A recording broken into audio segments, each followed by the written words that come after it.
तो नमस्कार दोस्तों, स्वागत है आपનું આપણી આ ચેનલની અંદર।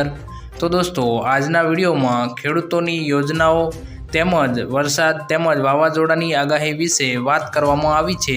તો વિડીયો પસંદ આવે તો વિડીયોને લાઇક કરી ચેનલને સબસ્ક્રાઇબ જરૂરથી કરી લેજો। તો દોસ્તો, પહેલી ખબરની વાત કરીએ તો ખેડૂતો માટે ખુશ ખબર આવી, 2000 રૂપિયા જમા। ખેડૂતો માટે મોટા સમાચાર સામે આવ્યા છે। જે ખેડૂત ભાઈઓ અત્યારે પીએમ કિસાન યોજનાના 17મા હપ્તાની રાહ જોઈ રહ્યા છે, એમના માટે ખુશ કરી દે એવા સમાચાર સામે આવ્યા છે। પીએમ કિસાન યોજનાના 17મા હપ્તાની તારીખ રિલીઝ જાહેર કરવામાં આવી ગઈ છે। જેમાં સૂત્રો અનુસાર એવી જાણકારી મળી રહી છે કે જૂન મહિનાની શરૂઆતમાં હપ્તો ટ્રાન્સફર કરવામાં આવી જશે, ત્યાંથી લાખો ખેડૂતોને હપ્તાનો લાભ મળશે। તો ત્યારબાદના સમાચાર જોઈએ તો પાક નુકસાનનું વળતર ક્યારે મળશે? કમોસમી વરસાદને કારણે ખેડૂતના ઊભા પાક અને બાગાયતી પાકોને ભારે નુકસાન થયું છે। પાક નુકસાન સામે સરકાર વળતર કે સહાય આપશે કે નહીં તે અંગે કૃષિ મંત્રી રાઘવજી પટેલે નિવેદન આપ્યું છે। કમોસમી વરસાદના કારણે થયેલા નુકસાનના સર્વે કરવાના આદેશ તાલુકા કક્ષાએ આપી દેવામાં આવ્યા છે। કમોસમી વરસાદની આગાહી હોવાથી સર્વેનો ફાઇનલ રિપોર્ટ 17મી મે પછી આવશે। પણ મિત્રો, 17મી મે તારીખ જતી રહી છે, પણ ખેડૂતોને કોઈ ફાઇનલ રિપોર્ટ જોવા મળ્યો નથી। તો દોસ્તો, આગળની ખબરની વાત કરીએ તો પાક ધિરાણ લોન થશે માફ। ગુજરાતના દરેક ખેડૂતો માટે પાક ધિરાણ લોનને લઈને મોટા અને મહત્વના સમાચાર આવ્યા છે। ખેડૂતોએ લીધેલી લોનની નવાજૂની કરવા ખેડૂતો પાસેથી કેશ પેમેન્ટ માંગવાની બદલે ડાયરેક્ટ બેંકમાં ઓટો રિવ્યૂ કરી આપવામાં આવે તેવી માંગ ખેડૂતોમાં દ્વારા કરવામાં આવી રહી છે। ખેડૂતો બેંકના લોનના પૈસા ભરવા માટે બહારથી વ્યાજવા પૈસા લાવીને વ્યાજના પૈસા ભરે છે, જેથી ખેડૂતોને ઓટો રિન્યૂ સુવિધા આપીને ખેડૂતોને થોડી રાહત આપવામાં આવે તેવું ખેડૂતોમાં માંગ કરવામાં આવી છે। તો દોસ્તો, આગળની ખબરની વાત કરીએ તો ખેડૂતોને ઘરે બેઠા 42000 રૂપિયા મળશે।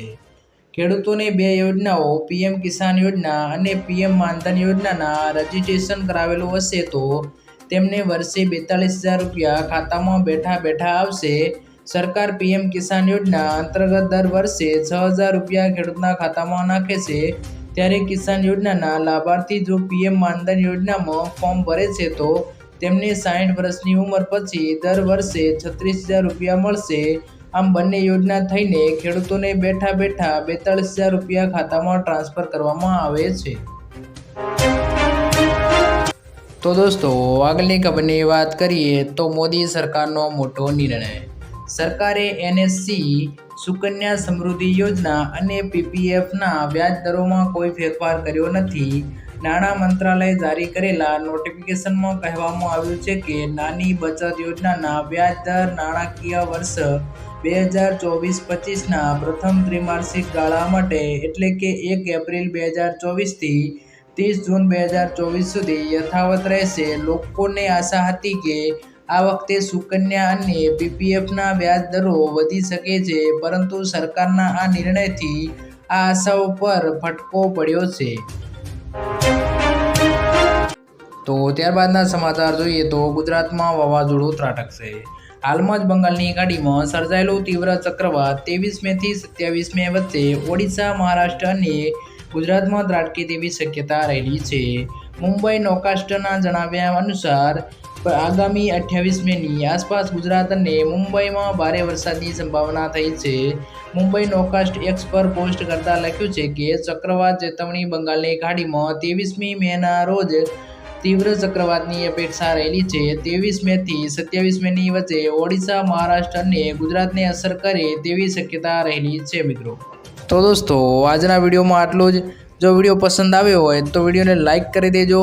ગુજરાતના ખેડૂત સમાચાર, યોજનાઓ તેમજ દેશ અને દુનિયાના સમાચાર માટે આપણી આ ચેનલને સબસ્ક્રાઇબ જરૂરથી કરી લેજો।